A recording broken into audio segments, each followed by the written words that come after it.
નમસ્તે વિદ્યાર્થી મિત્રો. આજે ધોરણ 9માં આપણે ગુજરાતી વિષયમાં 20મો પાઠ ભણવાનો છે. સમાજ સમર્પિત શ્રેષ્ઠી. જો આ પાઠ છે એનું સાહિત્ય પ્રકાર રેખાચિત્ર છે અને આ એ પાઠ આખો સંકલિત છે. સંકલિત એટલે બધા વ્યક્તિઓ જે મહાન વ્યક્તિઓ છે, મુખ્ય વ્યક્તિઓ છે, જે એ બધાએ જે પાઠ્યપુસ્તક મંડળની સ્થાપના કરી અને એ ગુજરાત પાઠ્યપુસ્તક મંડળના જે વ્યક્તિઓ છે એ લોકોએ કોઈ એવો એકાદો પાઠ ભણાવવાનું વિચાર કર્યું હોય કે જેના કારણે કોઈ વ્યક્તિનું રેખાચિત્ર હોય તો એ વ્યક્તિ છે એ વ્યક્તિ એના વિશેની બધી માહિતી એકઠી કરી અને આપણે સમક્ષ રજૂ કરતા હોય છે. તો એ આ પાઠમાં છે.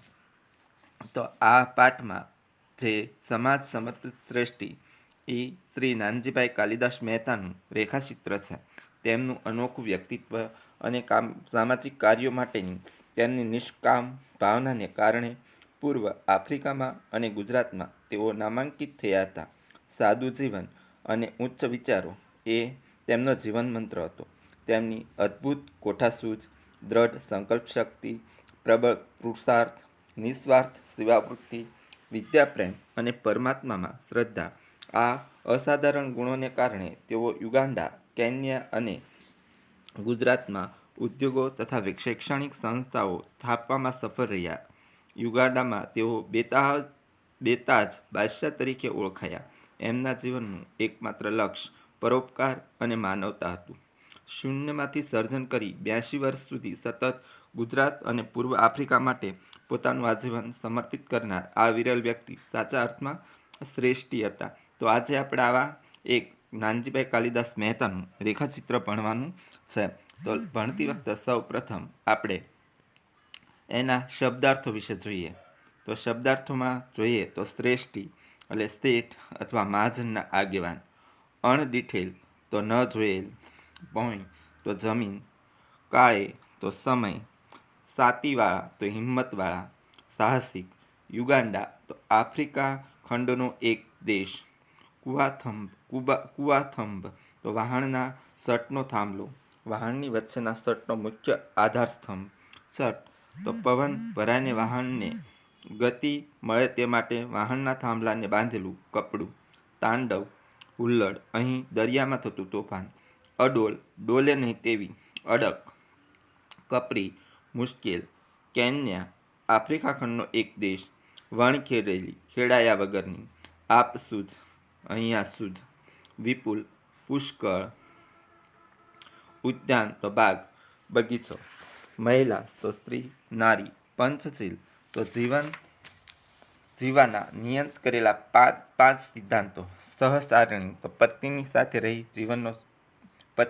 રહી જીવનની ફરજો બજાવતી પત્ની, સથવારો 7, અઢળક તો પુષ્કળ, ઋણ તો કરજ, સુપરત કરવું તો સોંપવું, ઉત્કર્ષ તો ઉન્નતિ વિકાસ, તારક મંડળ તો તારાઓનું જૂથ, ફાળો તો યોગદાન, નિદર્શન તો જોવું, સ્મારક તો યાદગીરી માટે રચેલું પ્રતીક, દીવડી નાનો દીવો, આડંબર ખોટો ડોળ, દંભ, પરમાર્થ તો પરોપકાર, શ્રદ્ધાંજલિ કોઈના અવસાન પછી અપાતી શ્રદ્ધાપૂર્વકની અંજલિ, નિધન તો અવસાન મૃત્યુ, હિતકર તો હિતકરનું થાય કલ્યાણકારી, વિરલનું થાય દુર્લભ, આફ્રિકા તો પૃથ્વીના 7 ખંડોમાંનો એક દેશ, સંપત્તિ તો દ્રવ્ય, ધન. અહીંયા આપણે એના શબ્દાર્થ જોયા. તો શબ્દાર્થ જોયા બાદ આમાં ઘણા વિરોધાર્થી શબ્દો પણ આવે છે. તો એ વિરોધાર્થી શબ્દોની પણ આપણે યાદી કરી લઈએ.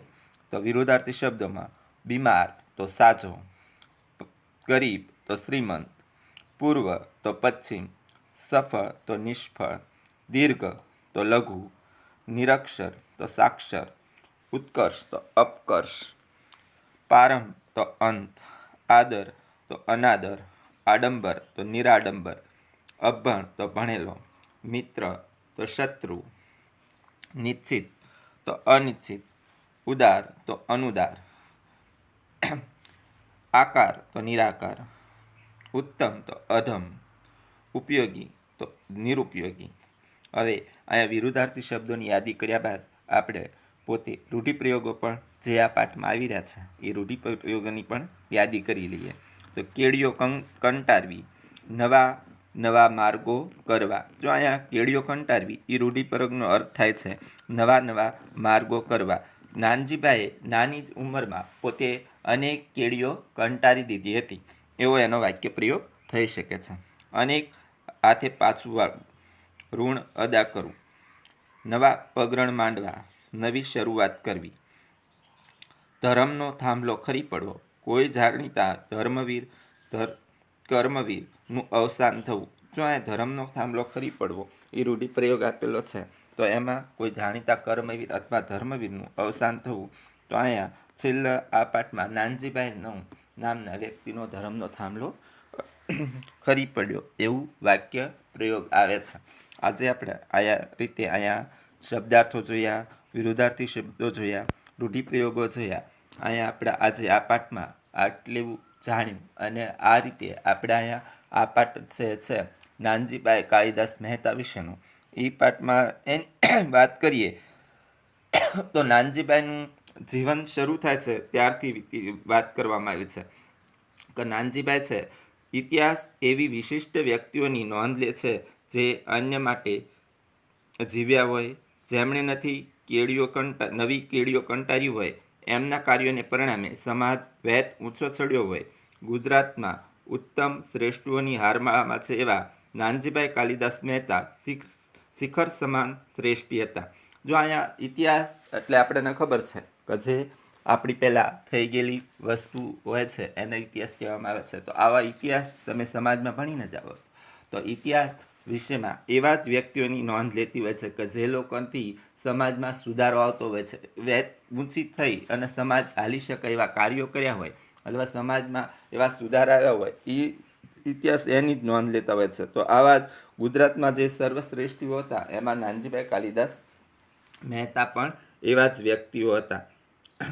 નાનજીભાઈ કાલિદાસ પોરબંદરથી 40 કિમી દૂર ગોહાણા ગામના નાનકડા ગામમાં તારીખ 17/11/1887 રોજ જન્મ્યા હતા.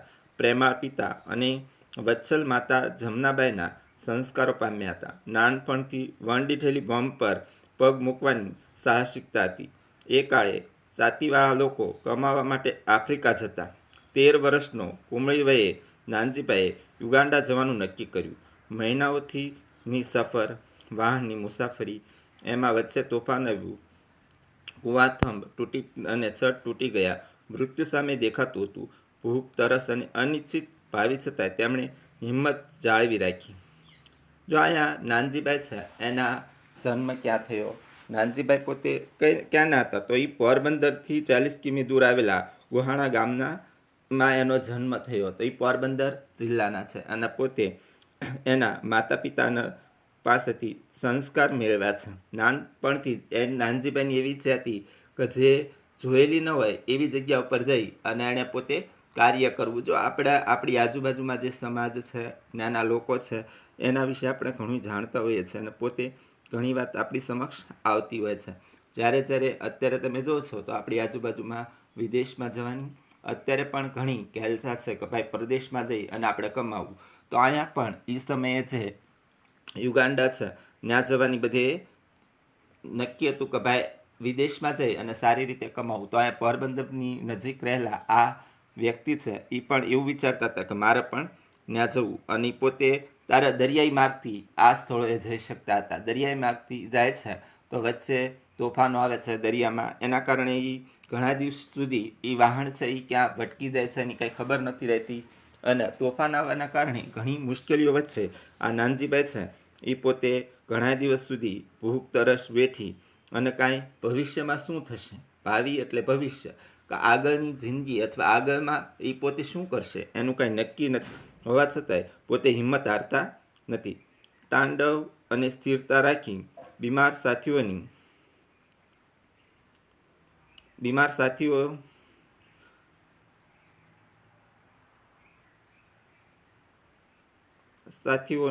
સેવા કરી અને ઈશ્વર ઉપર અડગ શ્રદ્ધા રાખી સફર પાર કરી. એક કિશોર ઉંમરના આ એવો અદ્ભુત બનાવ એવો અદ્ભુત હતો કે જીવનમાં પછી ગમે તેટલી કપરી પરિસ્થિતિમાં તેઓ જગ્યા નથી. નવી નવી કેળીઓ કંટાળી રહ્યા